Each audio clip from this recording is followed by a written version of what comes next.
3 invités avec nous chaque soir pour décrypter les mouvements de la planète marché. Igor Demac est avec nous ce soir, directeur associé chez Vital Épargne. Bonsoir Igor. Bonsoir Grégoire. Didier Borowski nous accompagne également. Bonsoir Didier. Bonsoir. Vous êtes responsable recherche politique macro chez Amundi Institute et à nos côtés également en plateau, Alexandre Baradez, chef analyste chez IG. Bonsoir Alexandre. Bonsoir. Mettons l'IA générative à la une. Bon, c'est un sujet qui est à la une déjà depuis plusieurs semaines, plusieurs mois dans le monde des marchés notamment, mais pas uniquement. D'ailleurs, l'événement du jour, c'est donc Nvidia à 1000 milliards de dollars de capitalisation boursière, un club très restreint, très fermé.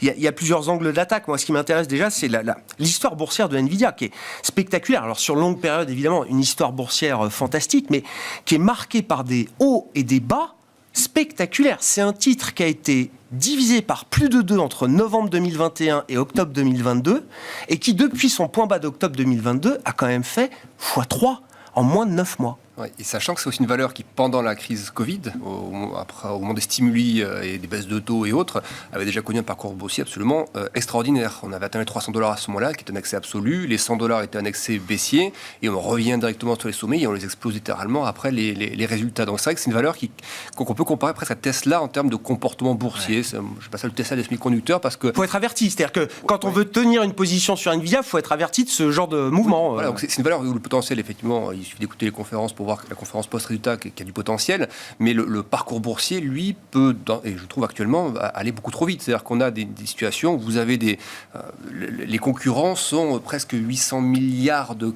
capitalisation boursière plus bas, les premiers.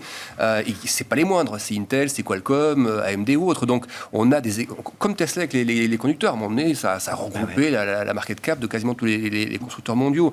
Donc on se dit qu'effectivement, il y a ce côté presque un peu même stock aussi. Alors ça sent que c'est pas le sujet, on va pas comparer une même stock à Nvidia, mais dans le comportement boursier, il y a une espèce d'appétit féroce comme ça pour une valeur. On voit que l'activité sur les titres en termes de volume, l'activité sur les options aussi, rappelle ce qu'on avait vu à un moment donné sur Tesla. Donc il y a un effet de mode, une hype qui est quand même qui est bien là, mais c'est sur des fondamentaux où on est en train de se poser la question, est-ce que c'est une bulle de plus ? Ce qui semble assez peu probable quand même, parce qu'on voit le potentiel de l'IA, mais le côté succession ces derniers temps de thèmes, il y a quelques années c'est la blockchain, maintenant c'est l'IA, on voit quand même qu'il y a un rapprochement comme ça des thèmes à fort potentiel de hype et de buzz. De buzz, voilà, c'est exactement ça. Et il faut que ça se concrétise. Et c'est ça que le marché fait actuellement comme pari sur Nvidia, c'est qu'ils arrivent à délivrer ce qu'ils ont en gros programmé pour le T2, ils arrivent à le faire de manière récurrente. Et pour moi, le risque, il est un peu là. C'est que c'est pas tellement le potentiel qui est remis en question, c'est la vitesse avec laquelle le marché presse son potentiel. Extrapole. Il ne peut-être que sur 5 ou 10 ans. Après, ce qu'on a vu sur Tesla, ça peut durer.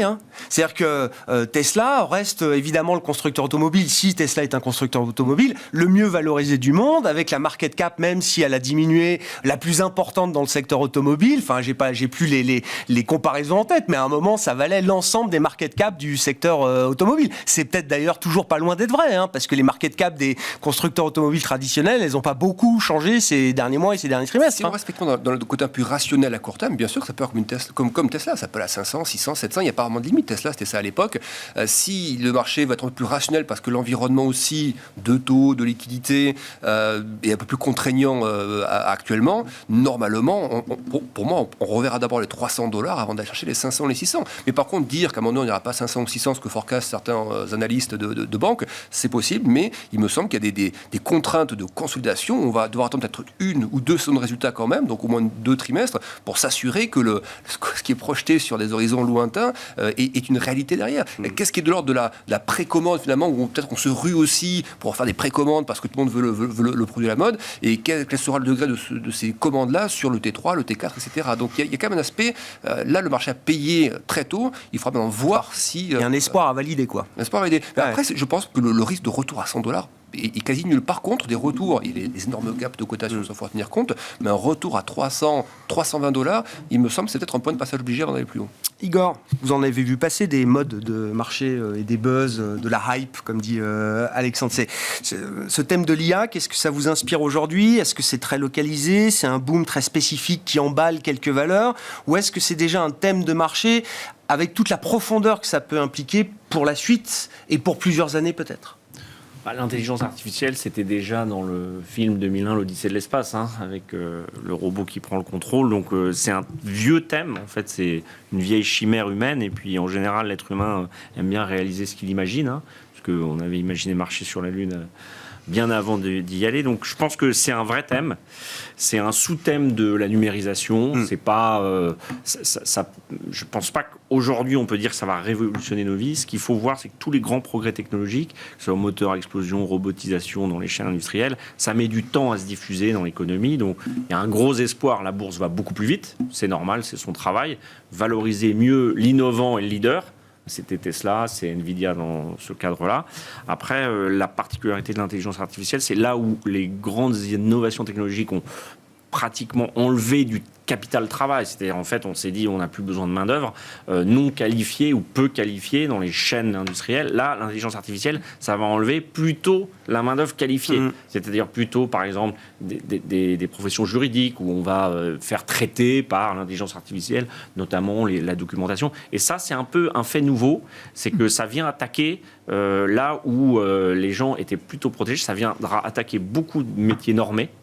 Et ça va changer et ça va aller plus vite que changer une chaîne de production. Parce que on voit bien la destruction créatrice schumpeterienne, elle prend du temps. C'est quand on change des processus industriels, ça met 10-15 ans. Sûr. On le voit dans l'expérience en fait des grandes innovations, mais c'est l'âge de fer, etc. Ça prend beaucoup de temps. Là, ça va s'accélérer parce que la vitesse est bien plus importante. Donc moi, entre guillemets, ça ne me choque pas. Sauf que les semi-conducteurs, c'est un secteur qui de trimestre en trimestre peut bouger. La moindre indication sur les commandes peut faire varier un cours de course. Surtout un positionnement très différent entre acteurs, ce que disait Alexandre. Effectivement, il y a un gap de plusieurs centaines de milliards de market cap entre Nvidia et les autres, mais parce que le marché considère que Nvidia est le seul acteur sur ces processeurs destinés à augmenter, booster les puissances de calcul. C'est le seul acteur crédible aujourd'hui sur ce segment. Il y a le leader comme il l'était sur les cartes graphiques, etc. Il y a le leader qui innove, et puis le premier smartphone, c'est Apple, et puis après, tout le monde a fait des smartphones. Donc,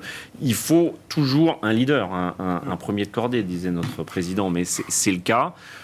C'est toujours aux États-Unis. Alors, on a quelques sociétés de semi-conducteurs en Europe. On a encore quelques exploits d'avoir une valeur techno qui fait plusieurs centaines de milliards de capi. Mais bon, on est quand même loin derrière tout cet écosystème. Il faut reconnaître que l'Europe, aujourd'hui, est un peu à la traîne là-dessus. Ce qui est intéressant, c'est que le marché est peut-être excessif, mais il se concentre quand même sur la partie la plus visible ou prévisible de l'IA générative, c'est-à-dire la partie des composants.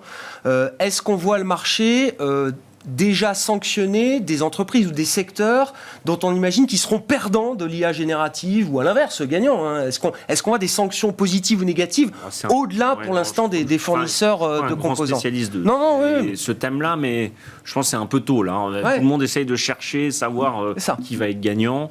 On sait que c'est une technologie qui fait peur. Elle a été interdite dans certains pays parce que les étudiants l'utilisaient pour leurs devoirs, etc. Donc ça pose des vraies questions puisque ça remplace une grosse partie de la réflexion humaine. Pas forcément les 20% les plus qualitatifs, les plus ingénieux, mais il va bien falloir se rendre compte que, pour générer des documents ou des process, on n'a peut-être pas besoin d'une batterie d'employés ou de cadres. Donc, ça va forcément avoir des conséquences. Ça a déjà des conséquences. Vous voyez, les chatbots, il y a plein de choses qu'on fait maintenant. Vous collez un chatbot sur une intelligence artificielle, ça décuple la possibilité du chatbot qui, avant, disait vous êtes content du service ou pas. Donc, moi, je le vois plus comme un décupleur de ce qui se passe dans le monde de la virtualisation. Une augmentation, quoi. Une augmentation, voilà. Une technologie à part entière, je ne sais pas, c'est un algorithme qui va chercher des données puis qui les compile. Donc, une technologie, c'est pas le moteur à explosion, c'est pas le moteur électrique non plus. Mais ça demande beaucoup de processeurs, beaucoup de matière énergétique aussi. Donc, c'est bien que ça soit enfin une chaîne industrielle qui soit valorisée comme une valeur tech. Certains tech enthousiastes, comme on les appelle, m'ont décrit l'IA générative, le GPT, comme étant une révolution de la dimension de la découverte de l'atome, par exemple. Non, mais pour dire qu'il y en a qui voient quelque chose d'assez massif en termes d'avant-après. On leur mettra les implants neuronaux d'Elon Musk et puis on verra si ça leur fait plaisir. Est-ce que c'est un thème macro et l'IA générative, parce qu'effectivement, l'intelligence artificielle existe déjà depuis longtemps et dans notre quotidien, sans forcément qu'on le sache, mais là, l'IA générative spécifiquement. Ça va le devenir. Ce qu'on peut dire, c'est que c'est pour le moment un impensé macro. Alors je m'explique, on a tendance, en théorie économique, à raisonner avec une fonction de production, avec deux facteurs de production, le capital et le travail. Là, on a d'une certaine façon un ovni.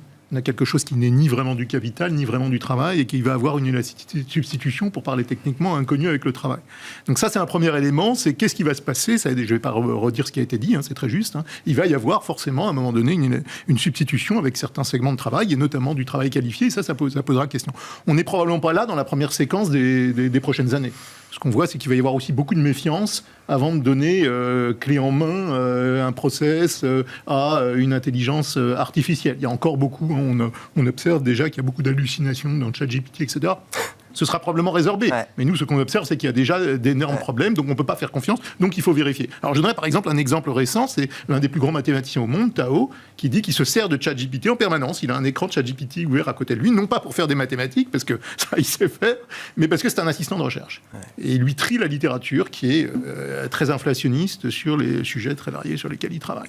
Et c'est un bon assistant de recherche, c'est-à-dire qui permet de trier, de faire des choses, etc. Qui avant devait revenir, j'imagine, à un assistant de recherche. Oui, et puis il le fait beaucoup plus vite qu'un junior humain, j'imagine, en plus. Donc c'était déjà... Et il râle beaucoup moins. Et il râle beaucoup moins.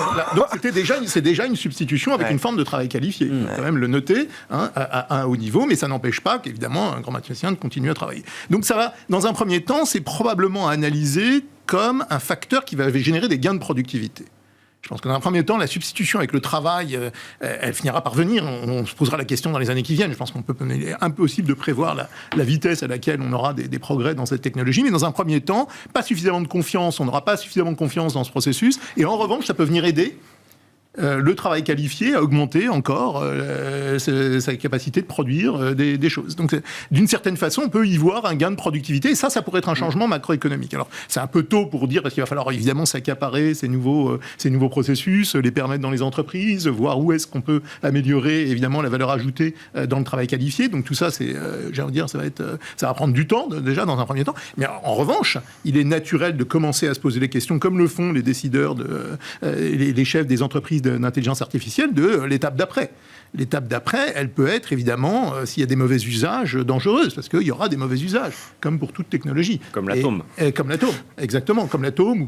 Et donc on voit que les mauvais usages, à travers via la cybercriminalité, le terrorisme, que je ne sais encore, vont venir tôt ou tard. En 2023, on peut imaginer que la fonction de réaction des régulateurs en charge de ces questions sera beaucoup plus rapide qu'il y a 15 ans ou 20 ans, au démarrage de l'Internet, qui a été un peu le Far West. Je ne sais pas, mais je trouve très intéressant de voir que ce sont les leaders même de cette technologie qui appellent à la réglementation, ou à faire très attention, parce qu'ils ont bien conscience du fait qu'il y a des progrès majeurs possibles associés à ce type d'innovation, ça paraît clair, il y a aussi des dangers majeurs.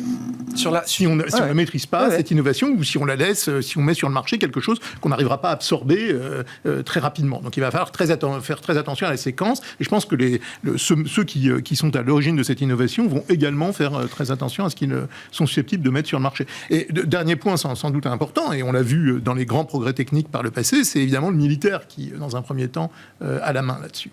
Et on le voit bien aux États-Unis comme en Chine, ça sera probablement le militaire et le progrès du côté militaire qui va s'accaparer. Et on l'a vu avec le nucléaire. Donc ce sera probablement aussi le cas, et probablement aussi par là que viendra des réglementations pour ne pas mettre tout de suite dans le secteur privé certaines des innovations, parce qu'il y a des problèmes de sécurité nationale, etc. Donc ça, je pense qu'aussi, ça va jouer un rôle, même si évidemment, ça va être sous le radar. Sous le radar pendant un moment. Mais je dirais que pour conclure, sur le plan macroéconomique, je pense qu'on peut être raisonnablement optimiste à court terme sur le fait que nous, on ne va pas perdre notre emploi, et oui, ça peut générer des gains de productivité, mais il va falloir faire très attention aux séquences qui s'ouvrent, parce qu'évidemment, il y a une dynamique du progrès technique évidente, et dans la décennie qui vient, il y aura des vagues de progrès qui pourront changer la donne. Donc, sur la question de la productivité, des gains de productivité, moi, le recul personnel que j'ai, c'est ça, 15 ans après l'arrivée de ce truc dans nos poches, on nous parle que de déclin des gains de productivité, que d'économies de moins en moins productives. Oui. Ça n'a pas été un choc durable, en tout cas. Non, mais c'est pas la même nature de progrès. D'accord. C'est pas, là, on parle de la digitalisation. Donc GPT plus fort que ça, quoi. C'est très différent. Je veux dire, votre iPhone, etc., il ne se substitue pas à votre cerveau. Là, on a quelque chose qui peut éventuellement générer de grands progrès scientifiques. Parler aux scientifiques, les scientifiques rêvent de pouvoir utiliser ce type d'intelligence pour aller encore plus vite dans le traitement de grandes bases de données. Donc je pense qu'il peut y avoir aussi des effets très positifs intuits par l'intelligence artificielle. Donc c'est très différent, je pense, de ce qu'on a vu des innovations passées. Je pense que l'erreur serait de dire, on peut faire des analogies, c'est naturel de les faire, mais c'est pas une innovation comme une autre. Je pense qu'on est... Alors le terme de changement de paradigme est un peu éculé, galvaudé, etc. Oui, mais bon. Mais c'est probablement sur le plan macroéconomique, si on raisonne à l'échelle de la décennie ou des 10-15 prochaines années, quelque chose qui va changer radicalement la donne. D'accord avec ça, Igor, parce que c'est vrai que j'allais dire les cimetières sont remplis de thèmes qui ont été hype pendant un moment et puis qui, sur le plan boursier, se sont pas transformés en réalité significative. Blockchain, métavers, etc. C'est pas encore quelque chose... La blockchain, ça existe encore. Ça répond à certains... Oui, mais ça n'a pas transformé le statut boursier des entreprises qui utilisent la blockchain. Carrefour utilise la blockchain. Je me souviens très bien, en pleine séance, il y a quelques années, Carrefour publie un communiqué pour dire « Nous aussi, on utilise la blockchain dans la chaîne logistique. » Bon, très bien.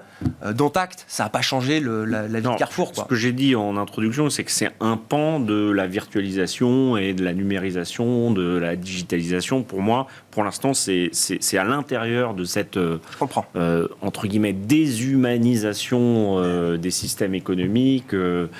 La plus grande rapidité d'action, de prise de décision et de traitement, et puis la volumétrie des informations. Ça, c'est quelque chose qui est engagé depuis longtemps et qui ne va pas s'arrêter. Ça, c'est sûr. Et encore une fois, regardons un petit peu les films d'anticipation qui ont 20, 30, 40 ans.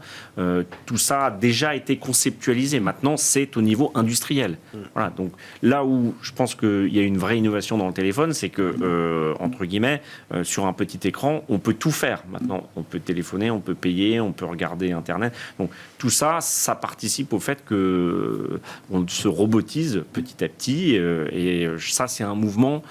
À part penser à la décroissance et au retour à l'homme de Néandertal, je pense que c'est difficile de dire ça va pas continuer. Non, puis quand on voit la vitesse d'usage, d'adoption de ChatGPT, qui a été l'outil digital le plus utilisé plus rapidement. Même les réseaux sociaux, c'est quelque chose qu'on peut revenir à l'avant réseau social. Non, je crois pas. Donc oui, on va devenir de plus en plus inhumain, entre guillemets, ou déshumain. C'est vrai qu'il y a des sujets comme la conduite autonome il y a quelque temps, d'ailleurs qui était tiré par Tesla. C'est pas quelque chose qui va disparaître, mais c'est pas quelque chose qui a pris l'ampleur que ça devait prendre dans le laps de temps que ça espérait. Il y a des déceptions, il y a toujours un phénomène déceptif à un moment dans l'arrivée de ces nouvelles technologies. L'idée, c'est pas dire que ça va disparaître complètement, mais c'est le temps qu'il faudra pour que ça produise quelque chose de concret, de réel, de quantifiable, de chiffrable, d'investissable. Voilà. Et après, Nvidia, juste pour terminer là-dessus, c'est aussi le patron, c'est quelqu'un qui communique très bien. C'est-à-dire qu'il avait hypé à fond la question de crypto, bitcoin ou autre, pour ensuite, d'un coup de savate, évacuer ça en disant que c'était finalement...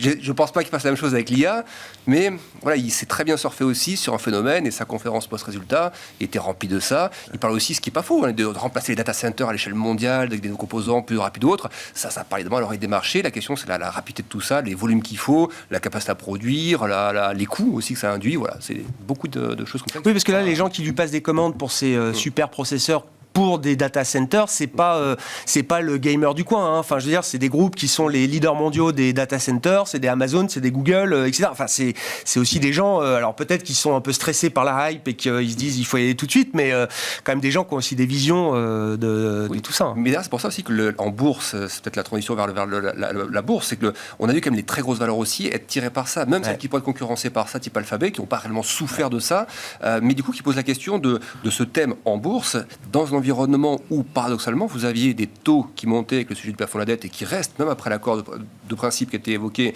les taux restent élevés, le dollar a grimpé. Donc, c'est un mouvement aussi un peu contre nature qu'on a eu sur les valeurs de croissance, au détriment un peu des cycliques aussi. On voit le Dow Jones qui a une tête qui est pas la même que celle du Nasdaq. Et du coup, qui se fait quand même dans un timing qui n'est pas logique d'un point de vue marché en tout cas. Les rendements progressent d'un côté, le dollar progresse. Et pourtant, c'est le secteur qui était le plus adverse à ça en 2022 qui a connu la plus forte progression depuis un Le marché considère que l'IA est plus forte que la hausse des taux. C'est un thème plus fort que la hausse des taux. Ou alors, effectivement, alors ils considèrent, et c'est là que c'est très... On l'a vu la semaine dernière, hein, les taux remontaient, le luxe a marqué un coup d'arrêt, thématique de croissance en Europe, qu'on met souvent en équivalence avec la tech américaine. La tech américaine, elle a continué de s'envoler. Du coup, il y a forcément un marché qui a tort aujourd'hui. Soit c'est le marché obligataire qui est trop prudent, avec des rendements trop élevés par rapport à la réalité de ce que fera la Fed peut-être mi-juin, et puis la réalité du vote au Congrès ou autre, et que les taux vont détendre d'un coup avec une repentification, peut-être ça.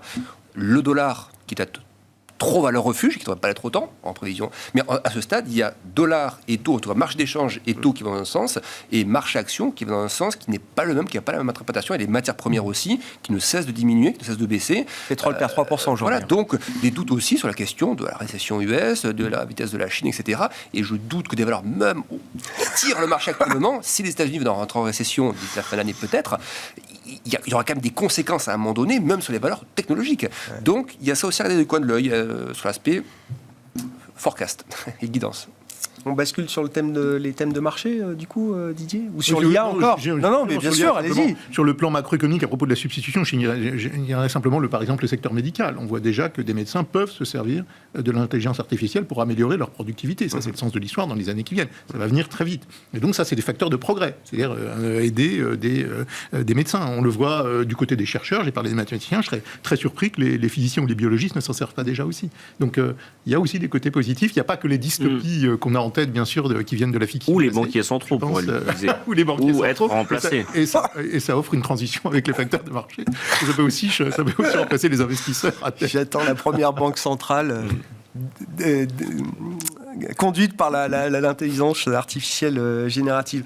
Sur le plan des marchés, si quand même un mot du plafond de la dette qui va être relevé selon toute logique après l'étape du Congrès là, dans les prochains jours. Didier, si on se projette avec le relèvement du plafond de la dette, qu'est-ce qu'on trouve dans le compromis et est-ce que la substance macro du compromis est importante ou est-ce que ça reste avant tout un compromis politique sans impact macro ou marginal sur la trajectoire de la croissance américaine? C'est un compromis politique. Ça. Oui. Le problème, il est politique, il n'est pas économique à l'origine, ça c'est clair. Deuxièmement, oui, il peut y avoir un impact macroéconomique, il faudra regarder en détail, mais par exemple, on voit que la dette des étudiants qui était suspendue va devoir être payée à compter de septembre, donc il y a des choses qui vont avoir un impact clair. Probablement pas cette année, c'est pas le sujet en lien avec la récession, mais si on raisonne sur la politique budgétaire dans les années qui viennent, il est possible que ça permette d'avoir des anticipations un peu moins porteuses. Alors, ceci dit, il faut mettre quand même un bémol sur ce que je dis, il y a les élections présidentielles qui vont arriver, et ce deal ne va engager que la période pré-élection présidentielle, parce que dans les faits, ce sera une autre donne avec le nouveau Congrès et le nouveau président américain ou possiblement Biden. Oui. Donc voilà.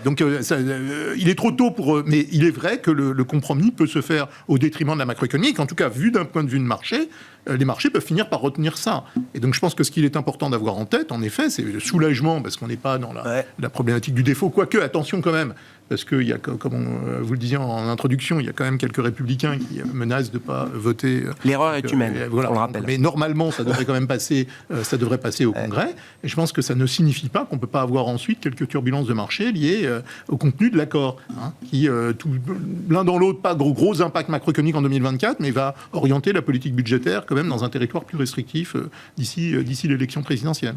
C'est une bonne ou une mauvaise nouvelle, cet accord politique en vue? C'est une bonne. C'est une bonne nouvelle, parce que c'est quand même un scénario qu'on a déjà vu. Il y a eu 2011, et puis c'est quand même un peu la technique des Américains de projeter leurs risques internes sur la planète pour après reprendre le contrôle des choses. Bon, le sujet à plus moyen long terme, c'est de savoir jusqu'où on peut s'endetter et comment on peut combattre l'inflation quand on fait ni de restrictions budgétaires et en même temps qu'on demande à la Banque centrale plus ou moins d'augmenter les taux. Donc ça, c'est une vraie question à moyen terme, parce que pour faire baisser l'inflation, il faut à un moment restreindre le consommateur.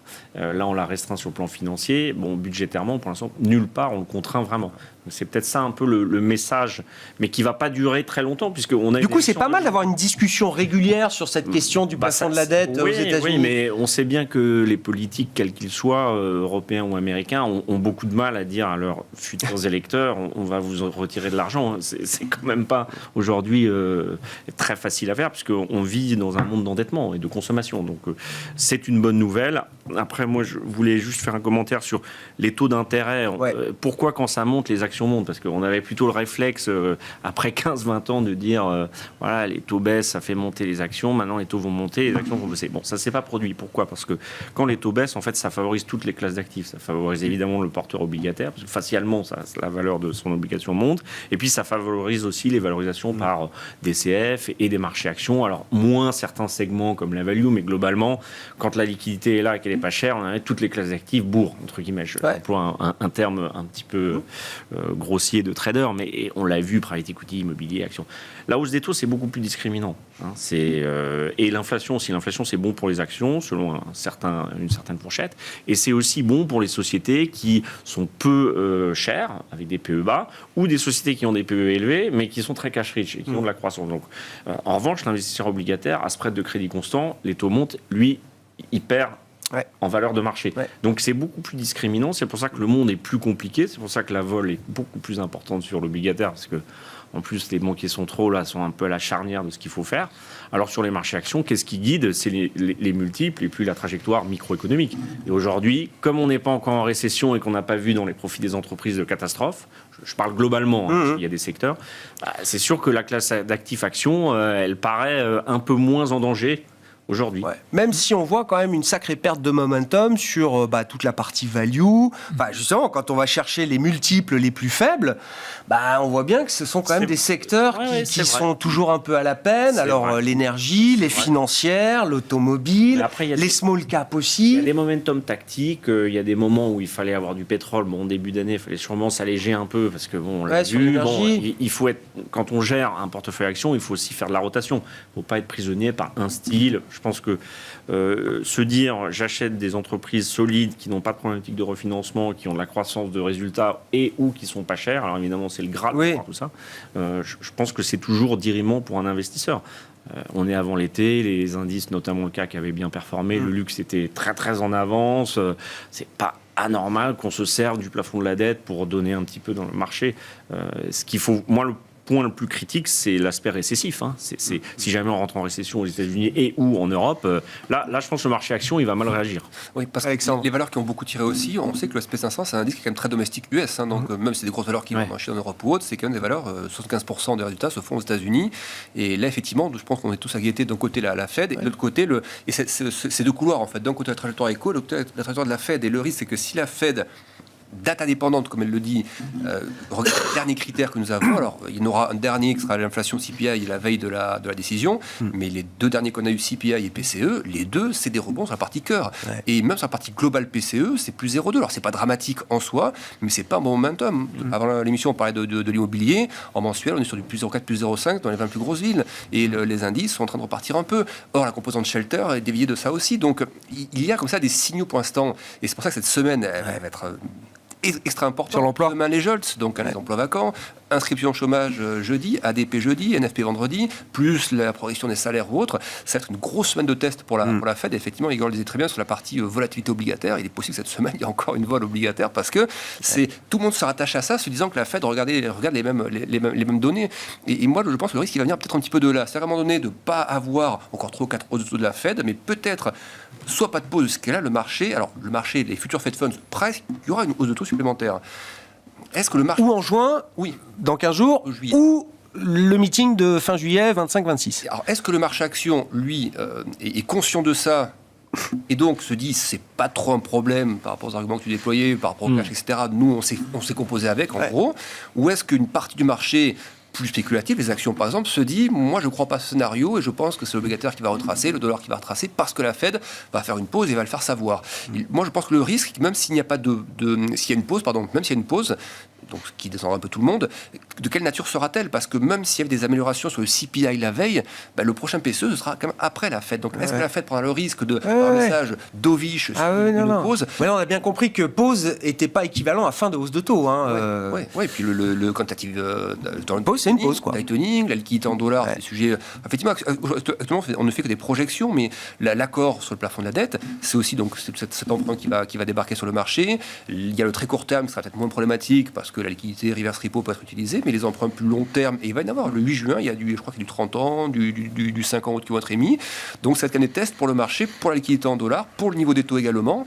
Et ça va arriver à la Fed. Donc voilà, moi, je pense que s'il y a un risque et qui doit être pressé justement maintenant, c'est que toutes ces grosses valeurs qui ont beaucoup rebondi, il n'y a pas encore les bases pour que les small ou les larges ou les thématiques plus value puissent repartir tout de suite, parce que les stats chinoises, et on le voit bien sur les indices chinois, sur le yuan également qui perd du terrain, le pétrole aussi, les métaux industriels, on voit bien que le momentum n'est pas là. Donc il n'y a pas de raison à ce stade qu'on ait des small ou des cycliques qui repartent. Qui prennent la relève. Voilà. Ouais. Donc, à un moment donné, qu'est-ce qui se passe? Est-ce qu'il y a cet écart qui persiste, ou est-ce que c'est la croissance qui redescend un peu, parce que, message un peu plus hawkish que souhaité de la part de la Fed? Sur l'idée de la récession et du timing de la récession, Didier, où est-ce que vous en êtes? Beaucoup estiment que le voyage vers cette destination qu'on appelle récession / soft landing, beaucoup estiment que le voyage va peut-être prendre encore un peu plus de temps que ce qu'on imaginait il y a quelques semaines ou quelques mois. En effet, le juge de paix, ce sera la récession, parce qu'à mon sens, la Fed, elle n'est pas loin de la fin de ses hausses de taux. Alors on peut en effet discuter à 25 centimes près, mais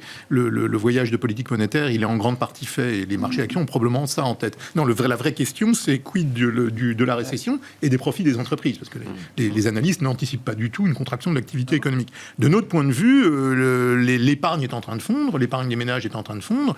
Il y a toujours un choc du côté du pouvoir d'achat des ménages, et d'une certaine façon, ce qu'on a observé au premier trimestre ne va pas pouvoir se reproduire tout au long de l'année ou à l'horizon des 12 prochains mois. Non, mais ce choc de pouvoir d'achat, il va s'atténuer, Didier. Les salaires progressent à 4-5%. Les prix ne vont pas baisser. Il y a toujours... les prix des biens ont baissé, les prix de l'énergie ont baissé quand même. Le choc, c'est l'épargne des ménages, encore une fois, et cette épargne des ménages, elle est en train de fondre à vitesse grand V. Donc si on se projette à l'horizon de la fin d'année, il est rationnel de notre point de vue d'anticiper une petite contraction de l'activité économique. Alors est-ce que ce sera décrit par le NBER comme une récession? Pas sûr, parce que c'est une petite récession, une petite contraction de l'activité économique, mais en tout état de cause, de notre point de vue, elle n'est pas dans les cours. Et pour la Réserve fédérale, évidemment, ça va être le juge de paix, parce qu'il n'est pas rationnel de continuer à monter ses taux en attendant que le CPI baisse. On sait que l'inflation est un indicateur retardé de l'activité. Donc, à un moment donné, l'argument principal derrière le plateau pour la politique monétaire, c'est de dire il y a un impact qui met la politique monétaire met du temps à se traduire du côté de l'activité et des prix. Il est temps de faire une pause pour voir. Ça ne signifie pas que le taux terminal est atteint, mais au moins une pause pour voir ce que le durcissement des conditions financières, de liquidité, de crédit, finit par produire sur l'activité économique. On y est. Alors, bien malin celui qui peut dire quel est vraiment le taux terminal de la Réserve fédérale, 5,25, 5,50, mais on n'en est pas loin de notre point de vue. Et dans un deuxième temps, fin d'année, début d'année prochaine, on devrait voir, en effet, l'activité économique battre de l'aile. Récession par récession, petite récession, c'est notre sentiment. Et en tout état de cause, cette petite récession, elle n'est pas dans les cours du côté des marchés boursiers. Elle n'est pas dans les cours de Nvidia, mais elle est dans les cours du Russell 2000 peut-être. Enfin, on a quand même toute une partie du marché qui est encore en bear market, 20% sous ses sommets. Les profits ont été très élevés. La question, c'est est-ce que les marges des entreprises, est-ce que le pricing power des entreprises va pouvoir rester aussi élevé dans une phase de tassement de la demande? Si on se projette à l'horizon 6-9 mois, de notre point de vue, il y aura beaucoup moins de pricing power du côté des entreprises. On va avoir un tassement aussi de la croissance chinoise. Le gros du redémarrage de l'activité, il est derrière nous. Donc on va avoir une croissance chinoise qui va rester aux alentours de 4-5%, mais qui, d'un point de vue séquentiel, va se tasser un petit peu. Et on va avoir une croissance extrêmement molle de notre point de vue en Europe. Oui, la résilience est surprenante au T1, T2, donc on a un premier semestre qui est plus fort que ce à quoi on aurait pu s'attendre, mais l'erreur serait de conclure que la résilience, elle est là pour toujours.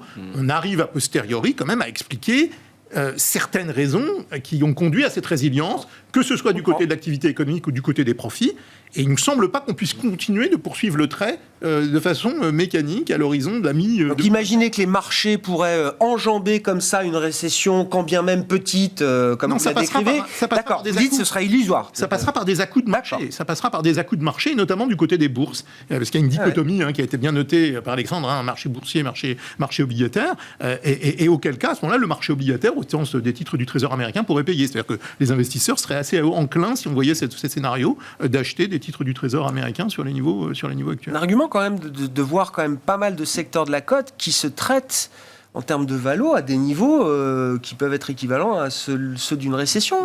C'est pour ça que le marché action et le marché boursier restent très intéressants, et j'allais dire un peu toute période confondue, parce qu'il est très discriminé et discriminant depuis cette politique de taux zéro, en fait, qui a écartelé, surtout en Europe, mais aussi aux États-Unis, beaucoup de secteurs.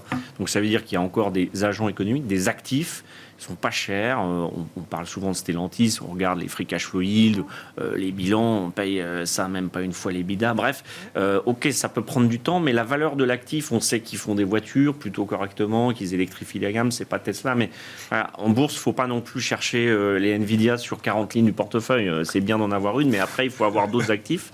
Et c'est pour ça que je trouve que le marché boursier est un bon investisseur qui gagne de l'argent, investit régulièrement.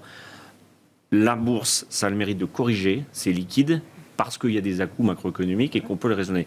Vous avez des segments d'actifs, private equity, immobilier, eux, ils sont vraiment dans une phase de baisse de valorisation, beaucoup plus moyen long terme.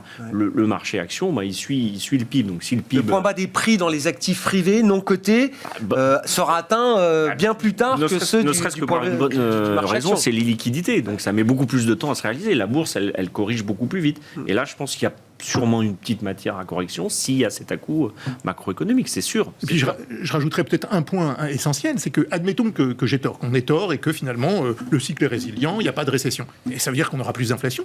Ça veut dire que la Fed en fera plus, et ça, c'est pas escompté par les marchés d'actions.